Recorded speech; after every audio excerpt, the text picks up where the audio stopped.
There used to be an outdoor writer by the name of Calvin Rutstrum, and he did a lot of wilderness books. And he actually, growing up as a kid, we had a couple of his books. I don't know how we ended up with them. We had a couple of them in the house at home, and they had a kind of a profound effect on me. I'm sure if it wouldn't have been for them books, I probably wouldn't be living the life I'm living now. But he died, I think, in the 80s. But he did a lot of writing about northern Minnesota, up in the Boundary Waters area, and southern part of Canada. Well, really all over in Canada too. I mean, he was just all over. He had many different jobs, but he'd work a job just long enough to get money together to go off and do another traipse around, and then he'd write a book. But very interesting man, and I really liked his books. Anyway, in this particular book of his, which I happen to have yet, there is a recipe for a sourdough starter. And I happened to run across this book, and I've been using this starter for a while, and I thought this might be of interest to people.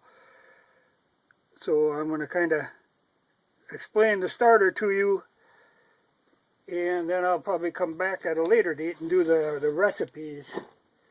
But this is bread I just took out of the oven that was made with that starter, which was what made me think of it.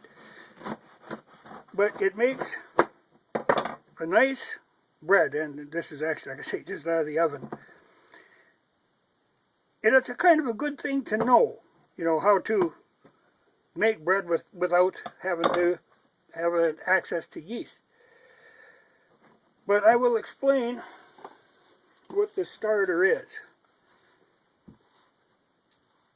Okay, you need a container, and something that's like plastic or stainless would work, I guess. I don't know, I've never used it. A crock is nice, something that'll hold about a gallon. And actually, you want to make sure you got a little extra room in there, because the first time I did this, I put it in up in the loft, because I did it in winter, and I woke up in the middle of the night. I was sleeping down on the main floor, and I could feel this kind of this slurp, slurp, slurp, slurp, slurp, slurp.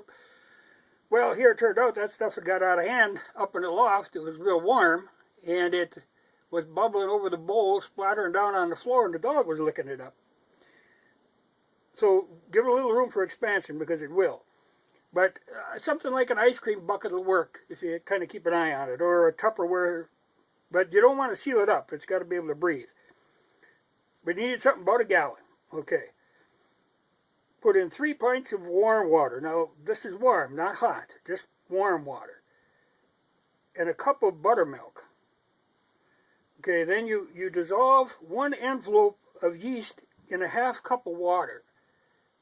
Warm water. There again, warm, not hot. If you make it hot, it'll kill it. It's got to be just warm water. And you add that to the mixture. You put that separately, then you add that into the mixture once the yeast is dissolved. Okay, then you stir in 2 tablespoons of sugar. Okay, stir this up, not beat it, just stir it up.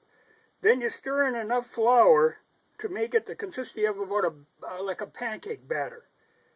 And you mix this up. Okay, now you leave it sit. This will be sitting for 3 days, and I'll get back to you before the 3 days and tell you what to do. And as this is sitting, like I say, she'll expand some. Don't freak out about that. Then it'll settle down, and there'll be clear liquid on top, and more of the battery stuff towards the bottom. But this is how it is. You'll stir it up before you use it.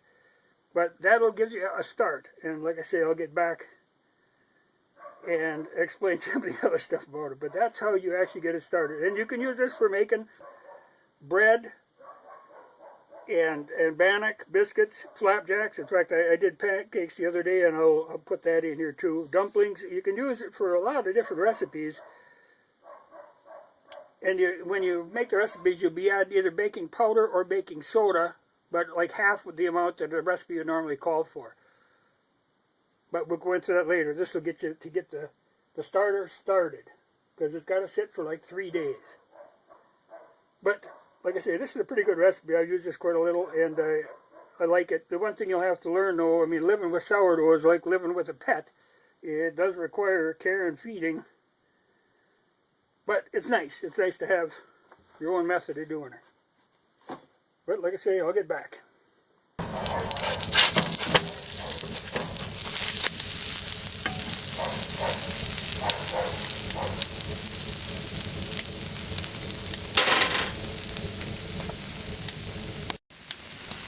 All done and ready for the syrup.